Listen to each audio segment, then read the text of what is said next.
প্রিয় দেশবাসী, আপনারা জানেন পাখি সব করে রব, রাতি পোহালো ইনশাল্লাহ কাননে কুসুমকলি সকলেই ফুটিবে, না ফুটিলে ঈদের পরে তীব্র আন্দোলন হবে ইনশাল্লাহ। ও পাখি সব কর্তাছে রব, বোঝো নাই ব্যাপারটা, কাননে কুসুম কলি সব ছান্ডে মান্ডে কলজ হয়ে গেছে গা। তা আমি গেলাম সর্বনাশ, এত ভয়ঙ্কর আবৃত্তি কেন? আমার কবিতা তো এত ভয়ঙ্কর না, এটা তো ফুল ফুটার কবিতা, একটু সাবলীল হবে। তার একটু সামনে যে দেখি মিশা সদাগর খারাই দিচ্ছে, তো ওকে বললাম যে কিন্তু তুমি একটু আবৃত্তি করো তো আমার কবিতাটা। মিশা সদাগর আমার কবিতা আবৃত্তি করলেই হবে। পাখি সব করে রব, রাতি পোহালো, এই ড্যাড রাতি পোহালো, কাননে কুসুম কলে সকলে ফুটিল। আসসালামু আলাইকুম রহমতুল্লাহ। ওয়ালাইকুম সালাম রহমতুল্লাহ। কবি সাহেব, আপনি কেমন আছেন? আছি আলহামদুলিল্লাহ ভালো। তো কবি সাহেব, আপনি আসার আগে আমরা বলতেছিলাম যে আপনার নাম পরিচয় আপনার কাছ থেকে আমরা জানতে চাই। তো আপনার নাম কি? আমার নাম হইতে আছে মহিউদ্দিন হাসান আল কবিরাজ। কবিরাজ? হ্যাঁ। ওমা, আপনি কি কবিতার পাশাপাশি চিকিৎসাও করেননি? এত বেশি বোঝা তো ভালো না। চিকিৎসা করলেই যে তাকে কবিরাজ বলা হবে এটা তোমাকে কে বলেছে? তোমরা ঋতুর রাজাকে কি বলো? ঋতুরাজ। বসন্তের রাজাকে বসন্তরাজ। তা আমি ঐতিহাসিক কবিদের রাজা, তাই কবিরাজ। আয় হায় হায়। যাই হোক কবি সাহেব, আপনি তো বিভিন্ন দেশে সফর করেছেন আপনার এই জগৎকালে, তো কয়েকটা দেশের নাম যদি আমাদেরকে বলতেন। আমি তো বহুত দেশ সফর করছি, তোমরা তো বললে চেনবা না। এই সব মিডিল ইস্টের ওই পাশে। যাই হোক একটু বুঝে বলেন। কত দেশের নাম বলবো? এই মনে করে নোয়াখালী, কুমিল্লা, চাঁদপুর, বরিশাল, লালমনিরহাট, নীলফামারী, বহুত দেশ গেছি। মাফ চাই কতজন, মাফ চাই। তো কবি সাহেব, আপনি কবিতা লেখেন মূলত কত সাল থেকে? আমি তো অনেক আগের থেকেই কবিতা লিখি, প্রায় 1900 ছোটকাল থেকেই। 1900 ছোটকাল থেকে? তো কবি সাহেব, আপনার কবিতা সম্পর্কে যদি কিছু আমাদেরকে বলতেন। হ্যাঁ, তোমরা তো আধুনিক যুগের ছেলে মেয়ে, সবকিছু আপডেট পাইছো, এক একটা অক্ষর পাইছো, মোবাইল, ইন্টারনেট, স্যাটেলাইট পাইছো, এই মেলা কিছু পাইছো, কম্পিউটার পাইছো। আমার যুগে এত কিছু আবিষ্কার হয় না। আচ্ছা। আবার তোমরা এক একটা অক্ষরের সাথে আবার আকারও শিকার, দীর্ঘিকারও। অবশ্যই। আমার যুগে এত কিছু আবিষ্কার হয় না। আমি যখন প্রথম কবিতা লিখি তখন আকারও শিকার আবিষ্কার হয়েছিল না। তাইলে তোমরা ছোটবেলায় একটা কবিতা পড়েছো, পাখি সব করে রব, রাতি পোহাইলো, কাননে কুসুম কলি সকলে ফুটিল। ওই কবিতাটা কিন্তু আমার লেখা। তাই কিন্তু এটা যখন আমি প্রথম লিখি তখন আকারও শিকার, দীর্ঘিকার কিছু আবিষ্কার হয় নাই। তখন আমি এই কবিতাটা লিখেছিলাম এইভাবে: পখসব কররব রথপহল, কনন তসম ফল সকল ফটল। তারপরে যখন আকার আবিষ্কার হইলো আমার কবিতাটা হয়ে গেল পাখা সাবা কারারাবা রাতা পাহালা, কানানা কাসামা ফালা সাকালা ফাটালা। যখন রশ্মিকার আবিষ্কার হইলো আমার কবিতাটা হয়ে গেল পিকিসিবি কিরিরিবি রীতি পিহিলি, কিনিনি কিসিমি ফিলি শিকিলি ফিটি। আয় হায়। যখন রস্যকার আবিষ্কার হইলো আমার কবিতাটা হয়ে গেল পুকুসুবু কুরুরুবু ঋতুপুহুলু, কুনুনু কুসুমু ফুলু শুকুলু ফুটুলু। যখন একার আবিষ্কার হইলো আমার কবিতাটা হয়ে গেল পেকে সেবে কেড়ে রেবে রেতে পেহেলে, কেনে কেসেমে ফেলে সেকেলে ফেটেলে। যখন ওকার আবিষ্কার হইলো আমার কবিতাটা হয়ে গেল পুকুসব কররব রতপ হলো, কুনুনু কুসুম ফল সকল ফটলো। যখন ঔকার আবিষ্কার হইলো আমার কবিতাটা হয়ে গেল পৌ খৌ সৌ বৌ কৌ রৌ রৌ বৌ রৌ তৌ পৌ হৌ লৌ, কৌ নৌ নৌ কৌ সৌ মৌ ফৌ লৌ সৌ কৌ লৌ ফৌ তৌ লৌ। সব কিছু যখন কমপ্লিট হয়ে গেল আমার কবিতাটাও কমপ্লিট হয়ে গেল। পাখি সব করে রব, রাতি পোহাইলো, কাননে কুসুম কলি সকলে। আচ্ছা কবি সাহেব, আপনি তো অনেক বিরল কবি। হ্যাঁ। এবং বহুত প্রাচীন কবি। হ্যাঁ। তা যখন এতক্ষণ তো আকার রসিকারের কথা বললেন, যখন এই আকার রসিকার তো হয়েছে, যখনই আপনার অক্ষরই হয় নাই তখন কি কবিতা লিখতেন না? তখন আমি কবিতা লিখতাম। তখন আপনি কবিতা লিখতেন? যখন অক্ষরই আবিষ্কার হয়নি তখন লেখ মুখি দিয়ে, অক্ষরই তো নাই, তখন এই কবিতাটা আমি ইশারা ইঙ্গিতে লিখছিলাম। কেমনে?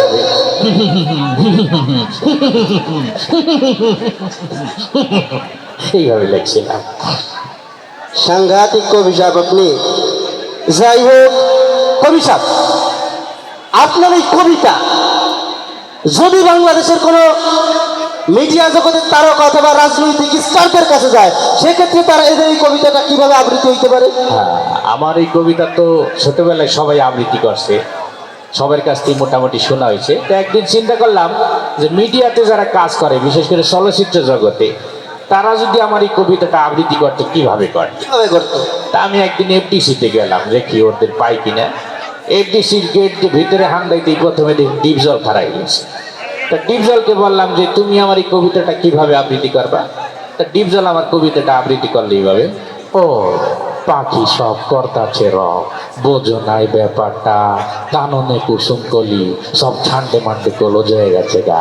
তা আমি গেলাম সর্বনাশ, এত ভয়ঙ্কর আবৃত্তি কেন, আমার কবিতা তো এত ভয়ঙ্কর না, এটা তো ফুল ফুটার কবিতা, একটু সাবলীল হবে। তার একটু সামনে যেয়ে দেখি মিশা সদাগর খারাই দিচ্ছে। তো ওকে বললাম যে কিন্তু তুমি একটু আবৃত্তি করো তো আমার কবিতাটা। মিশা সদাগর আমার কবিতা আবৃত্তি করলে এইভাবে, পাখি সব করে রব, রাতি পোহালো, এই ড্যাড রাতি পোহালো, কাননে কুসুম কলে সকলে ফুটিল। তা আমি বললাম এটা তো আরো বেশি ভয়ঙ্কর শোনা গেল, এটা একটা ফুল ফুটার কবিতা, সাবলীল আবৃত্তি হবে, এত ভয়ঙ্কর কেন। তা আমি আর একটু সামনে যেয়ে দিয়ে আমাকে বরিশালের কাবিলে খারাপ। তা কাবিলাকে যেয়ে বললাম যে ভাইটি তুমি একটু আবৃত্তি করো। কাবিলা আমার কবিতা আবৃত্তি করলো, পাখি সব ভর্তি আছে রব, রায় পোহাই গেছে ফ্যাট করিয়ে, আর কাননে কুসুম কলি সব ফুটে গেছে ফ্যাট করিয়ে। তা আমি বললাম যে মাশাআল্লাহ তোর আবৃত্তিটা সুন্দর, কিন্তু মাঝখানে ফ্যাট করি আর ফ্যাট করি কোন সময় এলো, এটা তো আমি লেখি নেই। তা আমি আর একটু সামনে যেয়ে দেখি যে কথায় কথায় কান্নাকাটি করে না একটা নায়ক আছে, ওমর সানি। ওকে যাই বলছি, ও কানতে কানতে কয় পাখি সব করে রব, রাতি পোহালো, কাননে কুসুম কলে সকলে ফুটিল। তা আমি বললাম তুই কান্দিস কে, এটা কি কান্দার কবিতা, এই ফুল ফুটছে আনন্দ করবি, তুই কান্দতে আসো কেন। আমি বললাম তোরে দিয়ে হবে না। আর একটু সামনে যে দেখি যে মান্না খারাই রয়েছে। তা মান্নাকে যাই বললাম, মান্না আমার কবিতাটা আবৃত্তি করলো, পাখি সব করে রব, রাতি পোহালো, আম্মা জান রাতি পোহালো, কাননে কুসুম কলে সকলে ফুটিল। তা আমি বললাম যে মাশাআল্লাহ তোর ভয়েসটাও সুন্দর, আবৃত্তিটাও সুন্দর, মানে মাঝখানে আবার আম্মা জানাইলো কমিটি, আমি তো আম্মা জান লাগাই দিই। আর একটু সামনে যেয়ে দেখি যে কথায় কথায় মারামারি করেনি অ্যাকশন হিরো রুবেল, রুবেল খারাই রয়েছে। তো ওকে বললাম যে তুমি একটু আবৃত্তি করো।